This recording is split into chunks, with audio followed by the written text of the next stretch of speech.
Gente, nós estamos lendo a Bíblia inteira num ano na Escola do Discípulo aqui na nossa igreja. Nós temos um grupo aqui na nossa igreja, onde nós estamos lendo a Bíblia inteira durante um ano. Nós já temos mais de 800 pessoas nesse grupo. Quantos aqui estão lendo a Bíblia com a gente? Olha aí, temos algumas pessoas, glória a Deus. Se você deseja ler a Bíblia toda durante um ano, convido você a participar. Se você entrar no nosso site da igreja lá, você vai achar, nas nossas redes sociais também você vai achar. Nós estamos alternando entre um livro do Antigo Testamento e um livro do Novo Testamento. Não tem problema em estar atrasado, não. A gente está em Êxodo, mas vamos continuar em Êxodo. Depois, quando chegar janeiro lá, você termina, entendeu? Do ano que vem. Nós estamos agora lendo o livro de Êxodo. E a nossa leitura de hoje, para quem está com a leitura em dia, né, o pessoal que levantou aí a mão, vocês estão com a leitura em dia, gente? Então, para quem está com a leitura em dia, nosso texto de hoje é Êxodo do capítulo 25 ao 27. Êxodo 25, 26 e 27. Por causa disso, eu escolhi pregar hoje, a nossa mensagem de hoje vai ser justamente nesse texto. No texto de Êxodo, capítulo 25, 26 e 27. Se você quiser abrir a sua Bíblia, acessar a sua Bíblia, são 3 capítulos longos. Por isso nós não vamos ler os capítulos inteiros aqui. Para quem está com a leitura em dia, já leu os 3.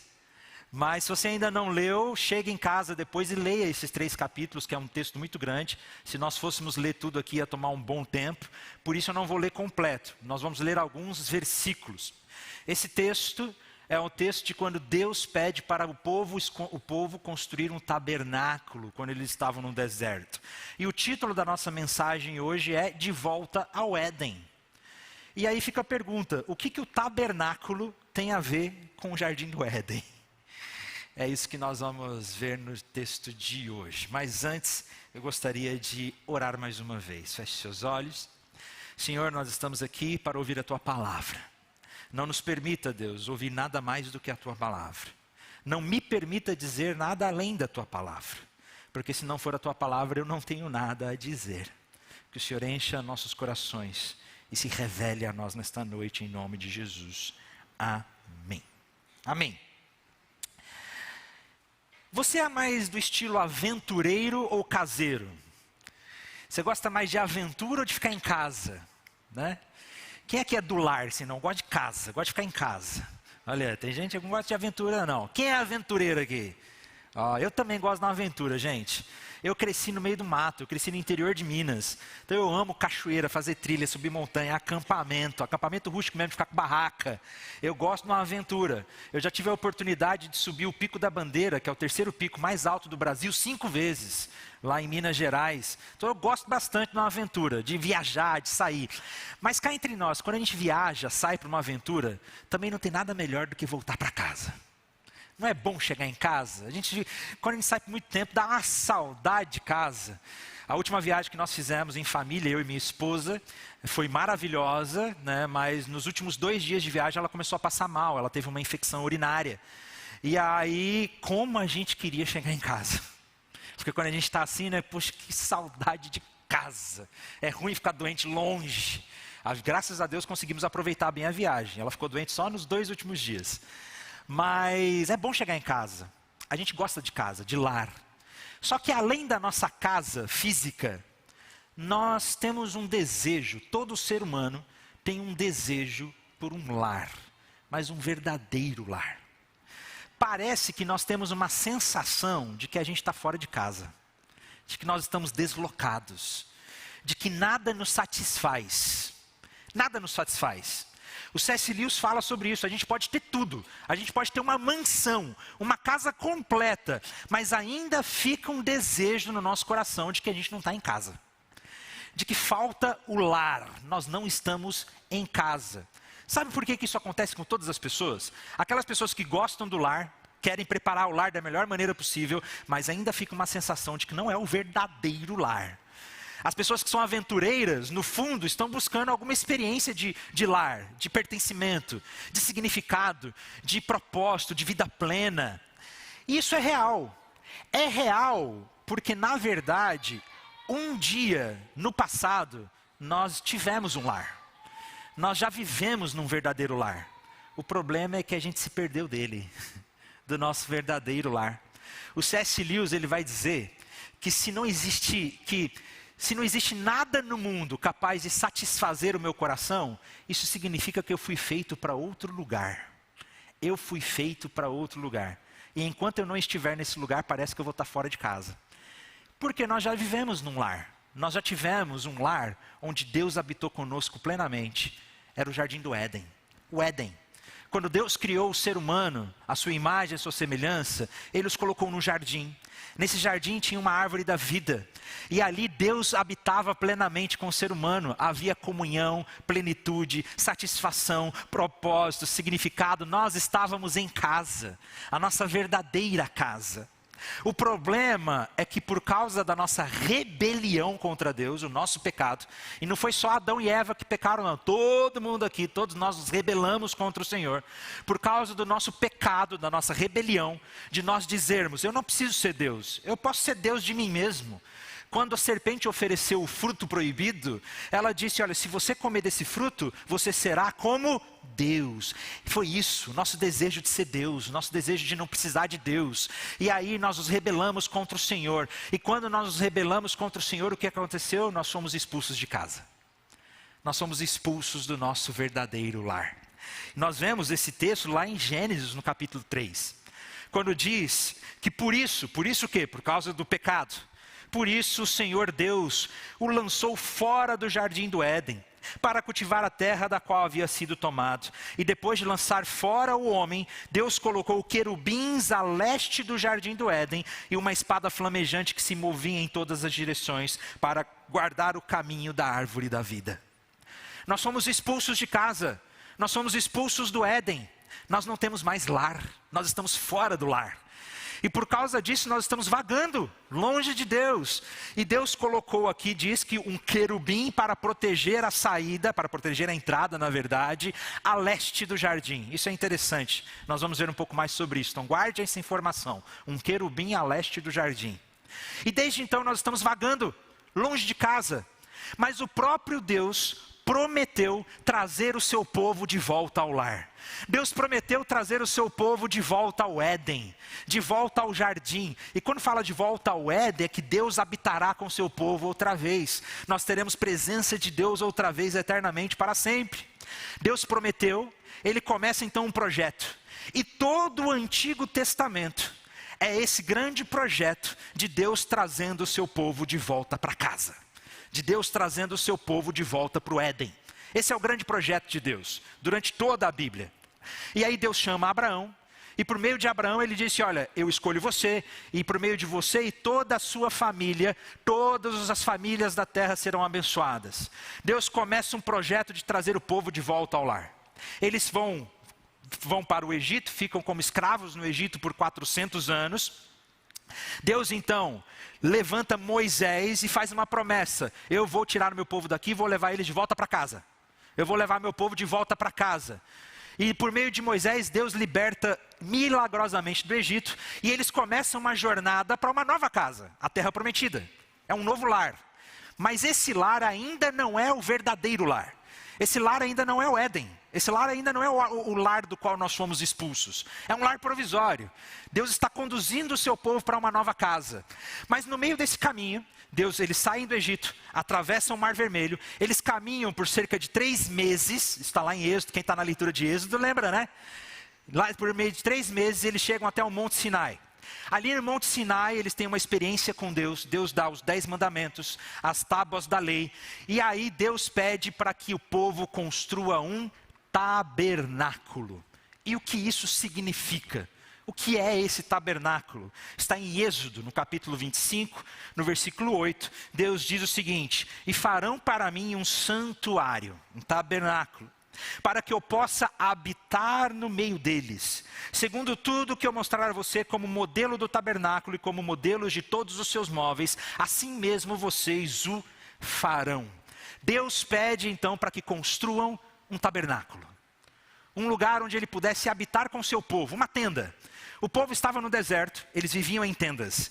E Deus pede, construa uma tenda para mim também. Eu quero morar no meio de vocês, eu vou ser vizinho de vocês. Eu quero morar no meio do povo. É uma tenda móvel, porque quando o povo se movia, ela se movia também. Deus estava realmente mostrando o seu desejo de habitar no meio do povo outra vez, como era no Éden. Só que ainda tem o pecado, nós não estamos de volta no Éden. O que é que significa esse tabernáculo? E hoje eu quero mostrar para vocês que o tabernáculo, na verdade, é um mapa para casa. É um mapa de volta para casa. Qual é a nossa verdadeira casa? O Éden, do qual nós fomos expulsos. Nosso verdadeiro lar é o Éden. E Deus pede para construir um tabernáculo. E esse tabernáculo aponta para algum lugar. Ele não é definitivo, nós vamos ver isso. Não é para sempre. O tabernáculo é apenas uma placa, um mapa, que nos indica o caminho de volta ao lar. O povo recebe esse tabernáculo e agora eles têm um caminho para que nós podemos voltar para casa outra vez, porque nós estamos expulsos de casa. E eu quero mostrar como esse lar, como esse tabernáculo é um mapa para casa. E que existem algumas coisas nessa casa que é interessante. Antes de construir o tabernáculo em si, Deus pede para construir os móveis do tabernáculo. Imagina como seria você chegar para o seu engenheiro e antes de apresentar o projeto da casa, apresentar o projeto dos móveis, né? Esse aqui é os projetos dos móveis, mas como que é a casa? Não tem ainda, é os projetos dos móveis primeiro. É interessante que Deus pede primeiro para construir os utensílios, os móveis que estariam dentro do tabernáculo. E esses utensílios, esses móveis, nos apontam e nos mostram como será essa casa. Como será esse lar do qual Deus quer nos levar de volta. É isso que significa o tabernáculo. O tabernáculo nos aponta para o nosso verdadeiro lar. O lar que nós fomos expulsos. E aí Deus pede para construir alguns utensílios. E esses utensílios nos mostram como será esse lar. Como será o lar que nós fomos expulsos, mas que Deus está nos chamando de volta. Que Deus está nos conduzindo de volta. E a primeira coisa que Deus pede para construir é uma arca. E nós vamos ver que o nosso lar, o lar no qual Deus habita, o lar que Ele nos convida de volta, é um lar onde Deus reina. É um lar onde Deus governa. É um lar onde Deus é rei e dono sobre todas as coisas. E eu vou mostrar para vocês que é interessante, que esse tabernáculo, antes, eu pulei um ponto aqui, me desculpe, eu vou voltar um pouquinho. Eu quero mostrar para vocês que esse tabernáculo, na verdade, é justamente um reflexo do Jardim do Éden. Isso é muito interessante. Porque, quer ver? Olha só que interessante. Quando Deus pede para construir o tabernáculo, Ele mostra uma lista de materiais no texto. A lista de materiais começa com ouro e termina com ônix, uma pedra preciosa. Quando nós voltamos lá para Gênesis, quando Deus cria o jardim, diz que lá havia ouro e ônix. É interessante que no livro de Êxodo descreve que o povo deveria construir um candelabro. Nós vamos falar dele daqui a pouco. Uma luminária. E nesse candelabro devia ter botões de flores e nozes e amêndoas, né? Botões de flores e amêndoas. O candelabro que ilumina é como se fosse uma árvore. É uma árvore que ilumina. Parece um reflexo a uma árvore da vida que existia no meio do jardim. Lembram disso? É interessante que quando Deus cria a humanidade, Ele diz, lá no texto aparece 7 vezes a expressão, e Deus disse. Aqui, quando Deus instrui a construir o tabernáculo, aparece também 7 vezes a expressão, e Deus disse a Moisés. É interessante que a maioria dos estudiosos do Antigo Testamento mostram que o Jardim do Éden faz uma grande referência como se fosse um grande templo, um monte, um jardim-templo. Era um templo onde Deus habitava e Adão é colocado ali como um sacerdote, com o objetivo de cultivar e cuidar do templo, cultivar e cuidar do jardim. Agora Deus pede para construir um templo, um tabernáculo, onde também tem sacerdotes que possuem a função de cultivar e cuidar desse tabernáculo. Parece muitas referências, muitas conexões.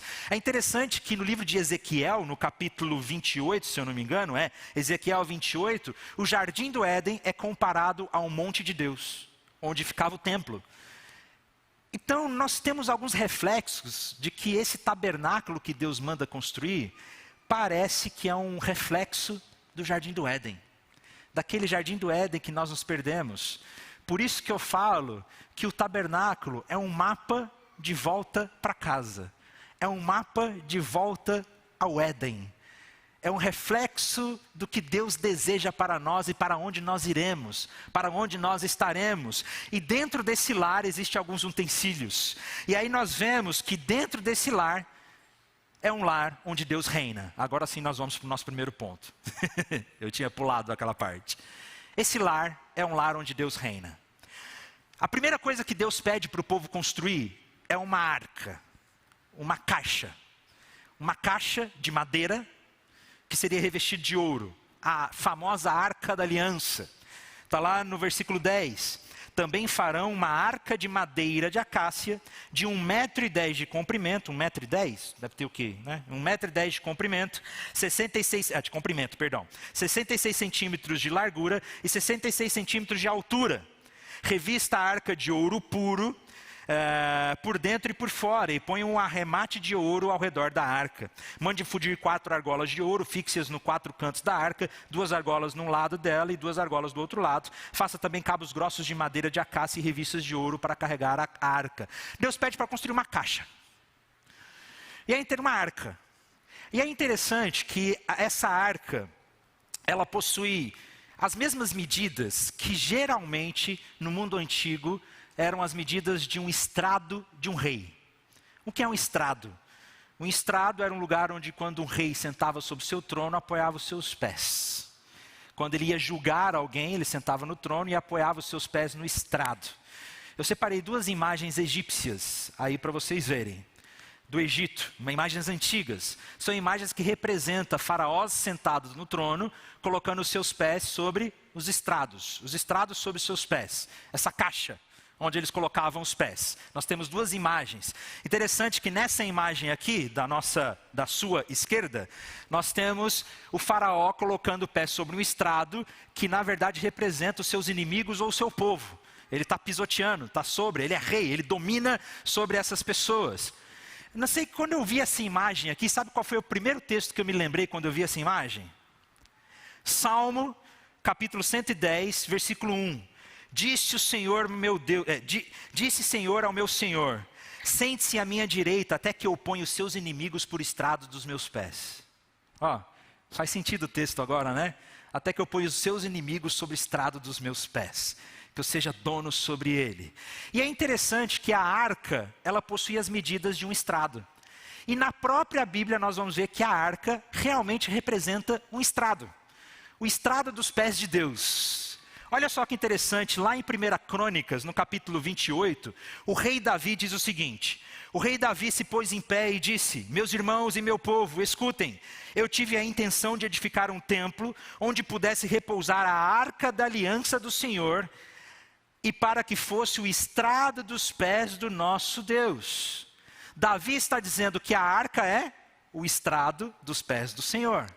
Isso é interessante. Salmo 99, versículo 5 também diz: exaltem ao Senhor o nosso Deus e prostrem-se diante dos estrados dos seus pés. A ideia do salmista aqui é: entre no templo, e quando você entrar no templo, o que está lá dentro do templo? A Arca da Aliança. Então quando você entra no templo, você se prostra diante do estrado dos pés do Senhor.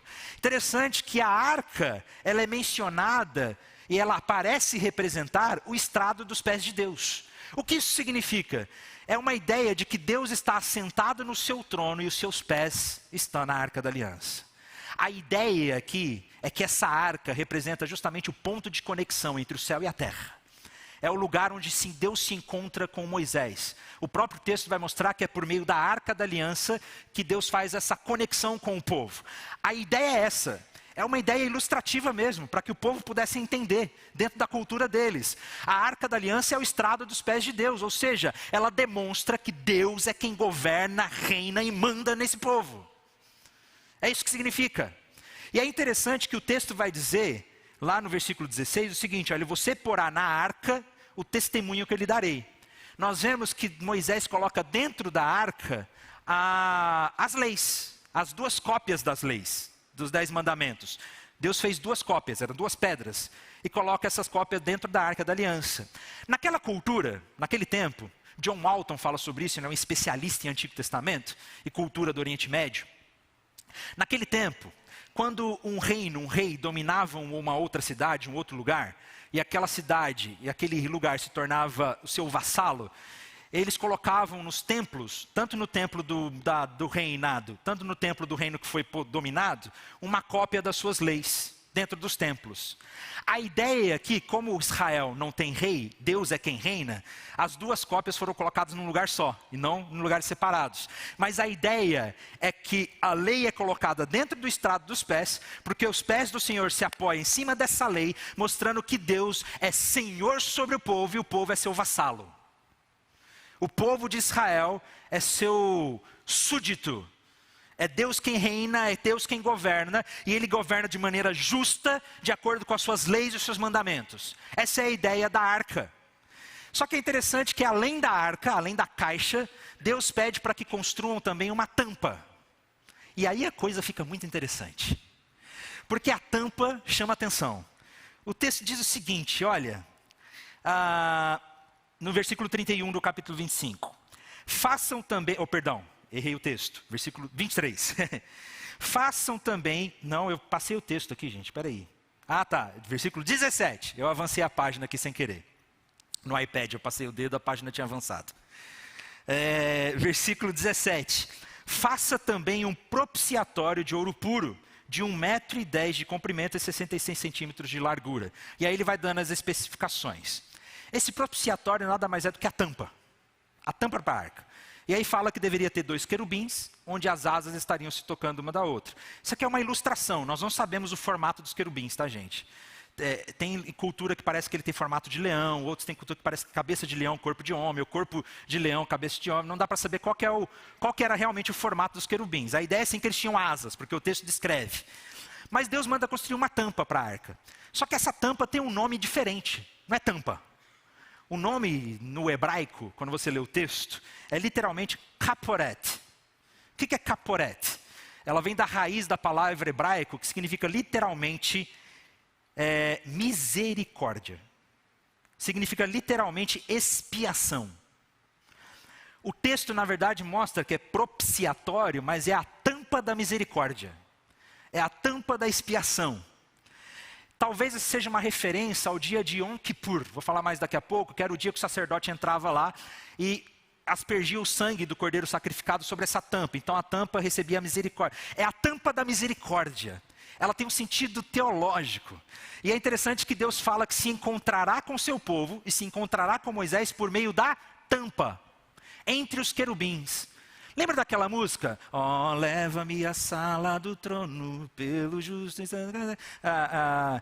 entronizado entre os querubins. É isso aqui. É na tampa que Deus se manifesta. Essa é a ideia do texto. É interessante que, na verdade, nós temos um lugar onde Deus reina, Deus governa, Ele é um justo juiz, mas nós temos a misericórdia cobrindo a lei. Olha que interessante. A misericórdia está sob a lei. Deus reina de forma justa, mas Ele também é misericordioso. Ele é amoroso. O nosso lar, esse lar de Deus para o qual o tabernáculo aponta, é um lar onde Deus reina, onde o mundo é o estrado dos seus pés, onde Ele domina soberanamente, mas também com muita misericórdia. Isso é lindo demais. Em segundo lugar, esse lar ao qual Deus está apontando, ele é um lar onde nós comemos com Deus. É o lar onde há alimento. O texto diz, o segundo item que Deus pede para fazer para o tabernáculo é o seguinte, é uma mesa. Faça também uma mesa de madeira de acácia. Terá o comprimento de 88 centímetros, a largura de 44 e a altura de 66. Faça um revestimento de ouro puro e ponha um remate de ouro ao seu redor. Faça também uma borda ao redor da largura de 4 dedos e ponha um remate ao ouro ao redor da borda. Deus pede para construir uma mesa. E nessa mesa, que ficaria dentro do tabernáculo, sempre haveria pão. Nós vamos ler nos outros versículos e nos outros textos, que os sacerdotes sempre colocariam o pão sobre a mesa, 12 pães, para representar as 12 tribos de Israel, ou seja, todo o povo de Deus. Haveria sempre pães em cima da mesa, que toda semana seria substituído. A ideia aqui, gente, não é que Deus está com fome. Esse pão não é para Deus. Esses pães não são colocados ali porque Deus tem fome. Eles são colocados ali como sinal permanente de que Deus nos convida a desfrutar da comunhão com Ele. A mesa significa que no nosso verdadeiro lar, na nossa verdadeira casa, sempre há comunhão e alimento. Sempre a mesa posta. Refeição na Bíblia é símbolo de intimidade e comunhão. Toda vez que há uma grande aliança sendo feita, ou Deus se manifesta, há uma refeição. Refeição é símbolo de intimidade.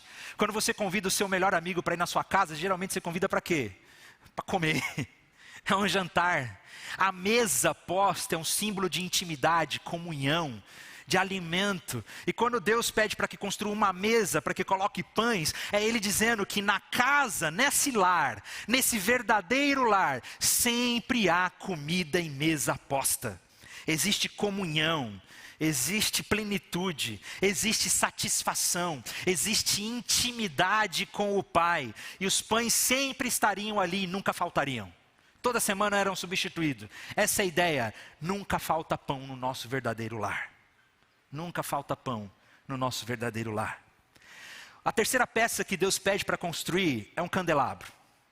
E esse candelabro mostra que no nosso lar, ou nesse verdadeiro lar, é onde nós andamos na luz de Deus. É um lar onde existe luz, e luz plena, e luz verdadeira. No versículo 31 diz o seguinte: faça também um candelabro de ouro puro, de ouro batido deverá ser feito este candelabro. O seu pedestal é sua haste, seus cálices, suas maçanetas e as suas flores formarão ele uma só peça. É uma luminária, é uma grande luminária. Esse candelabro era grande, tá? É uma grande luminária para iluminar. A ideia aqui é justamente que na casa, no nosso verdadeiro lar, não existe escuridão, não existe trevas, não existe mais tristeza. O verdadeiro lar é um lar onde há plena luz, a luz viva. Deus é luz. E se eu não me engano, eu lembro de um texto dizendo, de alguém dizendo no Novo Testamento: eu sou a luz do mundo. O verdadeiro lar é um lugar onde é um protótipo oferecido por Deus de vida e luz e vida plena. Em vários lugares na Bíblia, luz é um sinal de vida plena, abundante, vida completa, vida satisfeita. É um lugar onde há vida verdadeira. Portanto, o nosso verdadeiro lar é um lar aberto para a misericórdia, porque nós temos a tampa da misericórdia, o caporete. É um lar aberto para a comunhão, porque nós temos a mesa posta. E é um lar cheio de luz. Cheio de luz.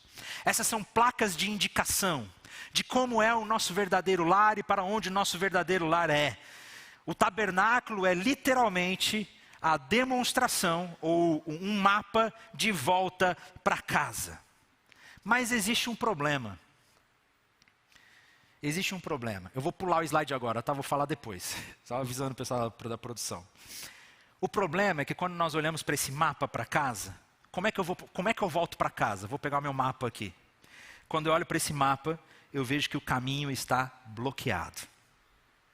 O caminho está bloqueado. A nossa casa está inacessível. O capítulo 26, Deus começa a descrever como seria o tabernáculo. E nesse tabernáculo existem alguns espaços. Como não dá tempo de ler o texto todo, eu vou tentar explicar. Nós tínhamos primeiro o pátio. Entrava e tinha o pátio. No pátio vai ter uma mesa de sacrifícios. Depois eu vou mostrar uma imagem para vocês.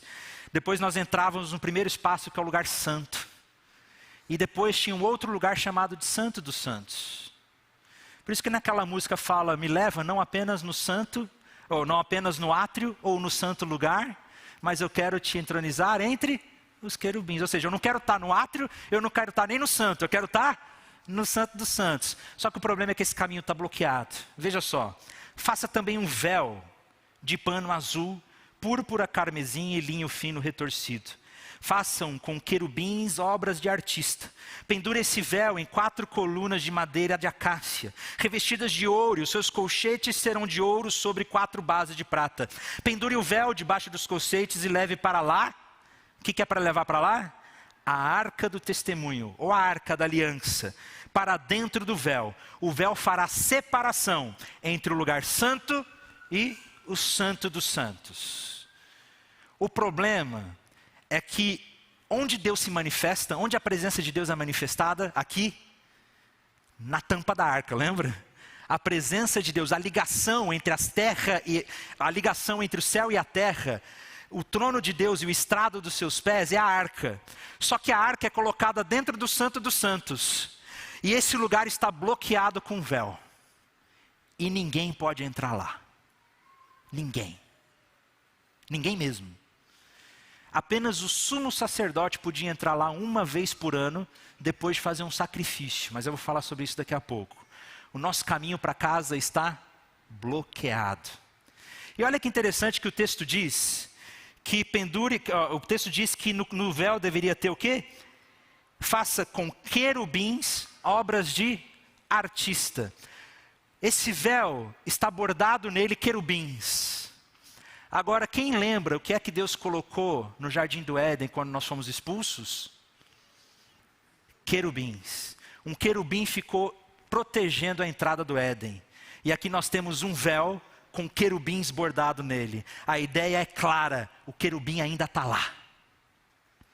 O caminho para casa está bloqueado. O caminho de volta para o Éden está inacessível. Tem um véu no meio dele. Por quê? Por que o caminho para casa está bloqueado? Por que o acesso ao Santo dos Santos está inacessível? Porque nós ainda estamos em pecado. Porque o problema do pecado não foi resolvido. Porque Adão e Eva pecaram e nós também. Nós estamos separados de Deus por causa do pecado. E o querubim está lá, não é protegendo Deus de nós, é protegendo nós de Deus. Por quê? Porque Deus é tão santo. Deus é tão santo que ninguém em pecado pode sobreviver à sua presença. Ninguém. A santidade de Deus é radioativa. Sabe a radiação? Né? Quem quer ir lá para Chernobyl, onde teve aquele acidente radiológico, de radiação, alta radiação. A santidade de Deus é radioativa. Ela mata quem não é santo. E por causa do nosso pecado, da nossa rebelião contra Deus, o Santo dos Santos, o Éden, a nossa casa, está inacessível. Ela está bloqueada. Poxa, mas e aí? Nós temos um mapa de volta para casa, mas não tem como entrar em casa? O caminho está bloqueado? Como é que desbloqueia esse caminho? Como é que abre esse caminho para voltar para casa? Deus oferece uma solução provisória aqui. E é interessante a solução que é oferecida. No capítulo 27, no versículo 1, diz o seguinte: faça também o altar de madeira de acácia. Seu comprimento será de 2,20 metros de largura e será de 2,20 metros, e a largura será de 2,20 metros, e o altar será quadrado, a altura será de 1,30 metro. A solução que Deus oferece é um altar. O altar que estava no lado de fora. E o que significava esse altar? Quando o sacerdote ou alguém entrava no santuário, entrava no tabernáculo, a primeira coisa que ele via, e era grande, era um altar. Para lembrar que o caminho está bloqueado. Não tem como voltar para casa. Não tem como voltar para o Éden. E a solução que Deus oferece é o seguinte: que nesse altar deveria ser sacrificado, deveria ser morto um cordeiro. No dia de Yom Kippur, uma vez por ano, um cordeiro morria nesse altar.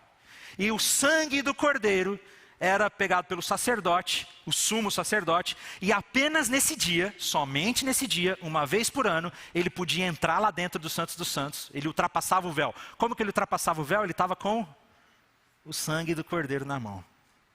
Ele entrava lá dentro e aspergia o sangue na tampa da misericórdia, no propiciatório. O caminho era liberado por meio do sacrifício. O caminho era liberado por meio do sacrifício. A ideia era o seguinte: qualquer pessoa que entrasse no tabernáculo, via que o caminho estava bloqueado, que merecia morrer. E que o único acesso que a gente tinha para a presença de Deus era aquele altar. O altar onde os cordeiros eram sacrificados. E ali foram sacrificados milhares e milhares e milhares e milhares de cordeiros e cordeiros, mostrando que o acesso de volta para casa está bloqueado. Nós temos um mapa, nós temos um caminho de volta para casa, mas ele está bloqueado. Esse é o tabernáculo que Deus manda construir. Mas o que isso significa? Para onde que esse tabernáculo aponta? Qual é a ideia dele? Como eu disse, é um mapa. um mapa aponta para algum lugar, né? Nos diz aonde nós devemos chegar. Portanto, esse tabernáculo não é definitivo. Esse tabernáculo ele é provisório. Porque, na verdade, ele é apenas um mapa que nos aponta para algum lugar. Para onde que ele nos aponta? Para que lugar esse tabernáculo está nos apontando? E aí nós vamos chegar na boa notícia que é no Novo Testamento. Ele nos aponta para Jesus. E é interessante que o tabernáculo é uma tenda, onde Deus deseja habitar com o seu povo. No Evangelho de João, no capítulo 1, o Evangelho de João, João diz que Jesus era o Verbo. Ele estava com Deus e ele era Deus e ele habitou entre nós. Versículo 14 do Evangelho de João. E o Verbo se fez carne e habitou entre nós, cheio de graça e de verdade, e vimos a sua glória, glória como o unigênito do Pai. A palavra habitou aqui no grego, que é o Evangelho de João foi originalmente escrito em grego, a palavra habitou aqui no grego é a palavra eskenosen, que significa literalmente armar tenda, montar uma barraca. A ideia é que Jesus tabernaculou no meio de nós. Ou seja, Jesus é o verdadeiro tabernáculo. Jesus tabernaculou no meio de nós. Ele é o verdadeiro tabernáculo. Jesus é a verdadeira arca, porque por meio dele tem toda a autoridade. Quando Jesus ressuscitou, a Bíblia diz que toda a autoridade foi dada sobre ele. E quando nós dedicamos a nossa vida a Jesus, ele reina com justiça e com misericórdia. Jesus é o verdadeiro pão da mesa, porque ele mesmo disse: eu sou o pão da vida. Jesus é o verdadeiro candelabro, porque ele mesmo disse: eu sou a luz do mundo, é ele que ilumina. Todo o tabernáculo aponta para Jesus. O tabernáculo, o mapa para casa é o próprio Jesus. Mas o mais interessante de tudo é que o nosso caminho estava bloqueado. E como é que o caminho era aberto? Por meio do sacrifício do Cordeiro. E aí quando Jesus aparece, João Batista olha para Jesus e diz: eis o Cordeiro de Deus que tira o pecado do mundo. E quando Jesus Cristo morre na cruz, e naquele dia que ele morre na cruz, no Evangelho de Mateus, no capítulo 27, diz que as palavras de Jesus foram o seguinte: e Jesus, clamando em alta voz, entregou o seu espírito. E eis que o véu do santuário se rasgou em duas partes, de alto a baixo. A terra tremeu e as rochas partiram. O caminho para Deus foi rasgado, foi desbloqueado, não está mais travado. Jesus abriu o caminho de volta para casa, de volta para o Éden. Glória a Deus. Quando Jesus morreu na cruz, aquele véu foi rasgado. Não está mais bloqueado, o querubim não está mais lá. Por causa do sangue de Jesus, o querubim não está mais lá. Nós temos livre acesso para casa. Deus está nos convidando para voltar ao Éden, para voltar para casa. E o caminho de volta para casa está aberto, está disponível. E é interessante que quando você vê a descrição da construção do tabernáculo, fica muito claro que a porta do tabernáculo deveria ficar virada para o leste. No culto das 5 eu não sabia para que lado que é o leste, a gente confirmou que o leste está para lá. Estou sem bússola aqui. O leste está para lá. A porta do tabernáculo deveria ficar para o leste. Quando Adão e Eva foram expulsos do jardim, para onde que eles saíram e onde que o anjo ficou? Ao leste, lembram? O anjo ficou ao leste, Adão e Eva foram para o leste. Depois que Caim também saiu, ele foi mais para o leste ainda. A ideia é que o povo está se afastando para o leste, se afastando para o leste. E quando o tabernáculo é apontado para o leste, é como se Deus estivesse convidando: volta. Volta para o Éden, volta para casa. A casa está disponível outra vez, o lar está disponível outra vez, a nossa casa está aberta outra vez. Eu me lembro quando eu morava com os meus pais. Eu cresci no interior de Minas, minha família ainda mora lá, eu sou mineiro. E a nossa cidade lá é muito pequenininha. Eu me casei lá, o Guilherme conheceu lá, subi o Pico da Bandeira também. Eu lembro que eu estudava de madrugada, eu estudava em outra cidade, era mais de 1 hora de viagem para estudar, todo dia, indo e voltando da faculdade. Então eu chegava em casa de madrugada, chegava em casa já era quase 1 hora da manhã. E quando eu voltava para casa, às vezes tinha aquela expectativa. Primeiro, será que tem alguém me esperando? Será que tem alguém acordado? De vez em quando minha mãe ficava acordada me esperando. E uma outra pergunta que às vezes eu fazia: será que tem comida? Será que minha mãe deixou alguma coisa pronta para eu comer? E a minha maior preocupação era: será que a luz está acesa? Porque a nossa casa dos meus pais lá em Minas é uma casa que tem um quintal grande e a gente entrava pelos fundos da casa. A gente entrava pelos fundos da casa, só que os fundos eram um breu, era uma escuridão mesmo. Ainda é. Meus pais ainda moram lá. O fundo da casa fica muito escuro. E cidade pequena, a iluminação é muito pouca, né? Fica escuro, escuro, escuro. Então, quando a luz estava apagada, era até difícil de entrar em casa. É muito escuro para entrar em casa. Você fica meio assim e tal. Então, eu pensei, será que a luz vai estar acesa? Para eu achar o caminho de casa? Meus irmãos, hoje existe um convite para voltar para casa. E nessa casa, a luz está acesa. Porque o texto diz que o candelabro deveria ficar aceso sempre, todos os dias. Os sacerdotes deveriam manter o candelabro aceso. Então a luz está acesa. A mesa está posta. Existe pão. E o melhor de tudo, Deus está em casa. Ele está te esperando acordado. Ele está te esperando de volta ao lar. Ele quer te levar de volta ao Éden. Ele quer te levar de volta para casa. Venha de volta para casa. E aí, um dos textos mais lindos do Novo Testamento é Hebreus. Hebreus, o autor de Hebreus vai dizer que Jesus é o nosso sumo sacerdote. Lembram que o único que podia entrar no Santos dos Santos era o sumo sacerdote? No dia do sacrifício, no dia de Yom Kippur. E o autor de Hebreus vai dizer que Jesus é o nosso grande e único sumo sacerdote. Porque Ele é o Cordeiro de Deus que morreu em nosso lugar. E Ele, falando sobre Jesus ser o único sacerdote, olha o texto que Ele nos diz em Hebreus, capítulo 10, versículo 19. Portanto, meus irmãos, tendo ousadia para entrar no santuário, o que é o santuário aqui? É o tabernáculo, o templo. Tendo ousadia para entrar no santuário, pelo sangue de Jesus, pelo novo e vivo caminho que Ele nos abriu por meio do véu, isto é, pela sua carne, e tendo um grande sacerdote sobre a casa de Deus, aproximemo-nos com o coração sincero, em plena certeza de fé, tendo o coração purificado de má consciência e corpo lavado de água pura. Ele nos convida a entrar nessa casa de coração sincero, em ousadia, porque o caminho não está mais bloqueado. Jesus, o nosso sumo sacerdote, abriu um novo e vivo caminho por meio do véu que foi rasgado. E aí eu quero convidar agora o meu amigo Jessé, que ele preparou uma poesia muito especial para nós sobre esse texto. O lar veio até nós. A graça sorriu em meio ao nosso luto. Rios de misericórdia desaguaram em corações outrora desertos.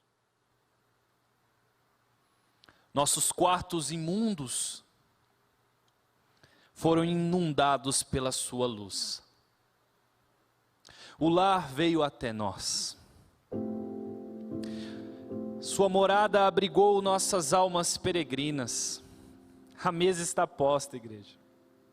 A comunhão é o banquete. Saciem-se, venham, abriguem-se. Retornemos ao verdadeiro lar. O primeiro lar, o lar da comunhão. O Éden da intimidade, desabado pelo nosso pecado, pela nossa rebelião. Por muito tempo vagamos sem rumo, habitamos em casas cheias de ego. Lá nos encontramos perdidos, sozinhos, vazios de tudo. Na cobiça de sermos donos de si, levantamos da mesa, viramos as costas para o Pai. Expulsos de casa, partimos. Mas vendo o Deus Emanuel nos vestindo, Deus é lindo. E no drama da sua história nos convidando sempre para voltar. Tabernáculos, sacrifícios, alianças apontavam para o verdadeiro lar que viria. O lar que deixaria o seu trono, reconstruiria a casa soterrada, o arquiteto da redenção que nos redimiria e cobriria de amor e graça. O lar veio até nós, igreja. A graça sorriu em meio ao nosso luto. Rios de misericórdia desaguaram em corações outrora desertos. Nossos quartos imundos foram invadidos pela sua luz. O lar veio até nós, sua morada abrigou nossas almas peregrinas. A mesa está posta, igreja, a comunhão é o banquete. Saciem-se, venham, abriguem-se, pois o coração do homem esmurra o peito pelo sentimento de desalocação. As nossas emoções agonizam pela ausência do verdadeiro abrigo. O nosso corpo desfalece se não repousar em teus braços. E a nossa alma só se aquieta ao descansar na rede do seu amor. No altar da existência, igreja, merecíamos a morte, mas Cristo rasgou o véu, derramou o seu sangue no solo do nosso coração, regou e fez germinar a vida onde só havia solidão. Ele abriu a porta da sala e nos convida para entrarmos agora confiantes na casa, ceiar com Ele e desfrutar da sua presença. O lar veio até nós. Saciem-se, venham, abriguem-se, retornemos ao lar.